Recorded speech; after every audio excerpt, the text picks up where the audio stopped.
안녕하십니까? ARDS 스터디 노트입니다. 이 노트는 Supplemental Oxygen Therapy 세 번째 파트로 Contents는 High Flow System Device 중 High Flow Nasal Cannula, Reservoir System Device, 그리고 Delivery Device의 선택입니다. 두 번째 파트에서 설명한 대로 베르누이 원칙과 Constant Jet Mixing을 이용한 벤츄리 마스크와 Air-Entrainment Nebulizer는 FiO2가 증가할수록 Total Gas Flow가 감소하고 어느 지점부터는 Total Gas Flow가 40L per minute 미만으로 낮아져 High Flow 시스템으로서의 기능을 상실합니다. 이 문제는 최근 임상 영역에서 광범위하게 사용이 증가하고 있는 High Flow Nasal Cannula, 즉 HFNC가 등장하면서 해소됩니다. HFNC는 이외에도 임상적으로 유용한 여러 장점이 있는 디바이스로 가장 초기 모델인 옵티플로우를 비롯해서 Airvo2, Vapotherm, Omniox, Massimo 등의 여러 모델이 임상에서 사용되고 있습니다. 각각의 구조와 기능이 조금씩 다르기는 하지만 기본적인 메커니즘과 구조는 초기 모델인 Optiflow를 기반으로 하고 있어 이 모델로 그 기능을 살펴보겠습니다. HFNC는 Air Oxygen Blender, Active Heated Humidifier, Single Heated Circuit, Nasal Cannula 네 가지 요소로 구성됩니다. Air Oxygen Blender는 가장 핵심적인 요소로 이 장치를 통해서 FiO2를 21%에서 100%, Total Gas Flow를 10L per minute에서 60L per minute로 각각 따로 인디펜던트하게 조절할 수 있습니다. 결과적으로 벤츄리 마스크와 Air-Entrainment Nebulizer에서 FiO2가 증가할수록 Total Gas Flow가 감소해서 High Flow 시스템으로서의 기능이 상실되는 문제가 전혀 발생하지 않습니다. 이 같은 기능으로 훨씬 높고 더 predictable한 gas flow와 FiO2를 제공해서 환자의 inspiratory flow rate에 맞출 수 있고 상기도의 high flow가 공급됨으로써 anatomical dead space가 감소되고 carbon dioxide의 washout이 촉진됩니다.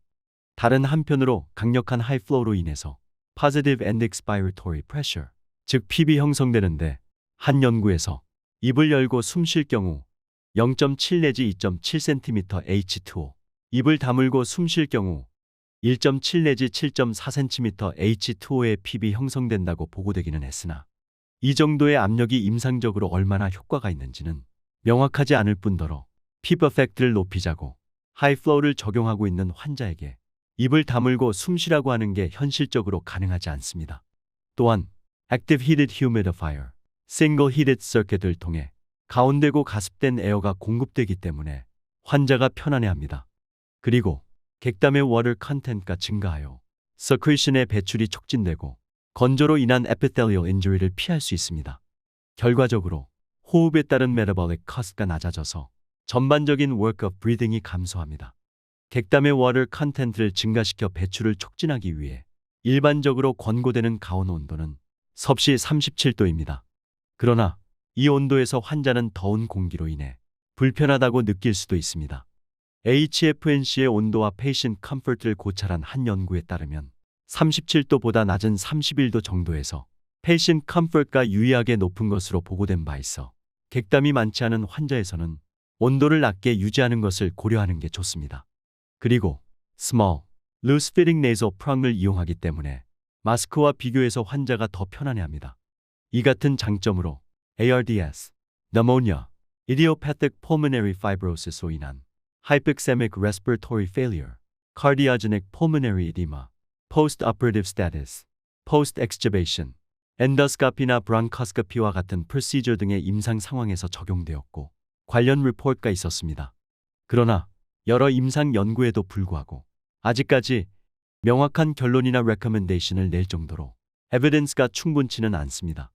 2022년 European Respiratory Society는 Acute Respiratory Failure에서 HFNC 적용에 대한 Clinical Practice Guideline을 발표했습니다만 관련 에비던스들이 확실하지 않고 Available Resource의 Variation으로 인해 모든 Recommendation이 Weak 혹은 Conditional 정도의 수준에 머무를 수밖에 없었습니다.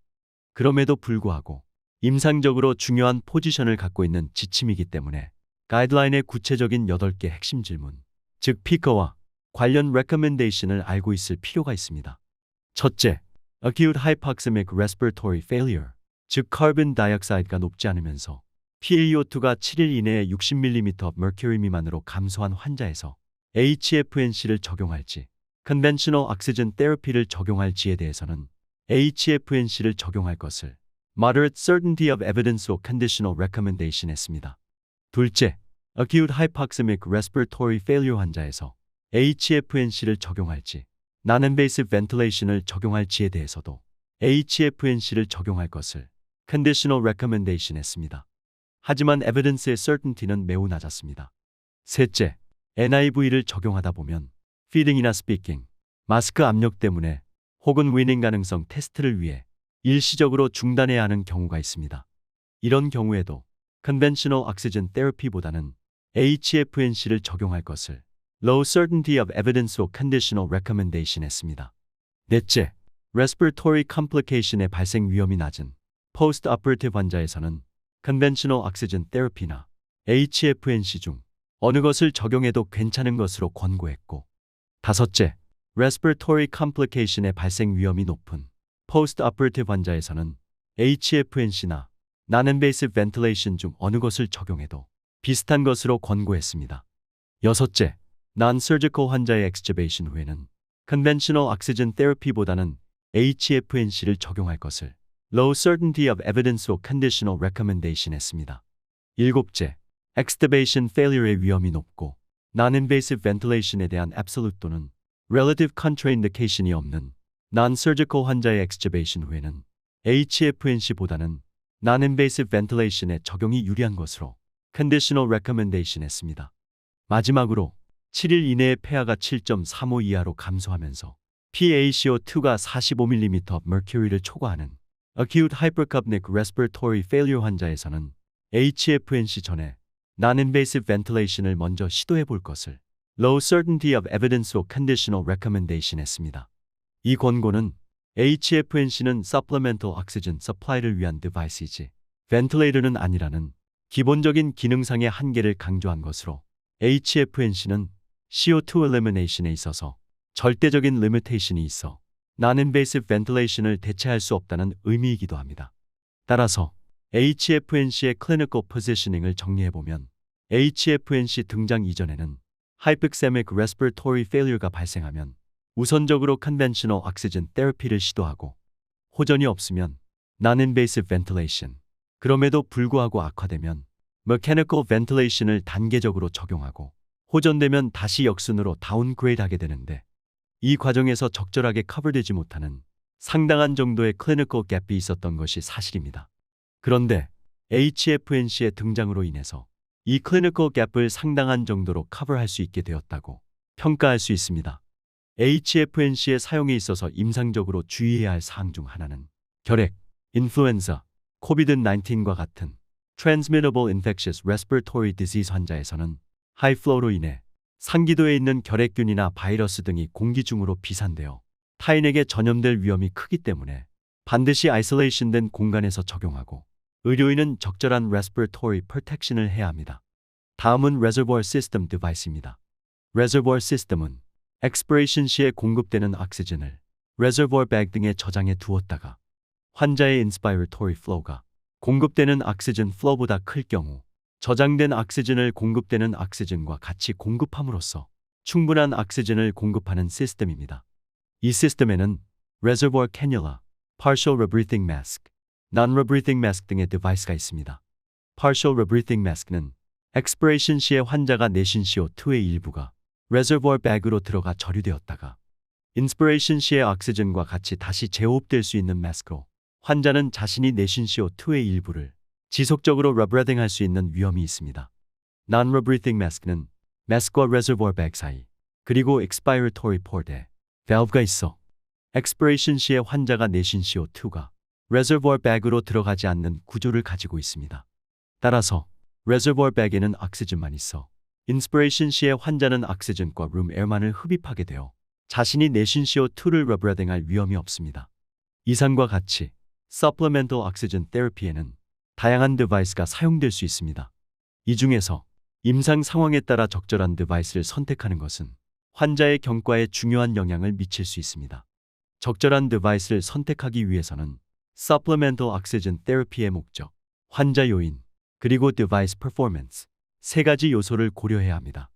Supplemental Oxygen Therapy의 목적은 arterial hypoxemia를 개선하기 위해 FiO2를 올리고 hypoxic symptom의 감소, cardiopulmonary system의 workload를 최소화하는 것입니다. 환자 요인으로는 hypoxemia의 severity와 원인, age group, 의식 정도, tracheal airway의 유무, minute ventilation의 stability, 환자가 mouth breathing을 하는지 nose breathing을 하는지 등을 고려해야 합니다. 그리고 사용하고자 하는 디바이스가 공급할 수 있는 actual FiO2, 환자의 호흡 요구량의 변화에 따른 FiO2의 stability와 같은 performance를 반드시 고려해서 선택해야 합니다. 결론적으로 supplemental oxygen therapy를 할 때는 적절한 임상적 판단하에 적절한 디바이스를 선택하고 제대로 셋업해서 수행하는 것이 반드시 필요합니다. 이상이 supplemental oxygen therapy 세 번째 파트로 high flow system device 중 high flow nasal cannula, reservoir system device, 그리고 delivery device의 선택이었습니다. 경청해 주셔서 고맙습니다.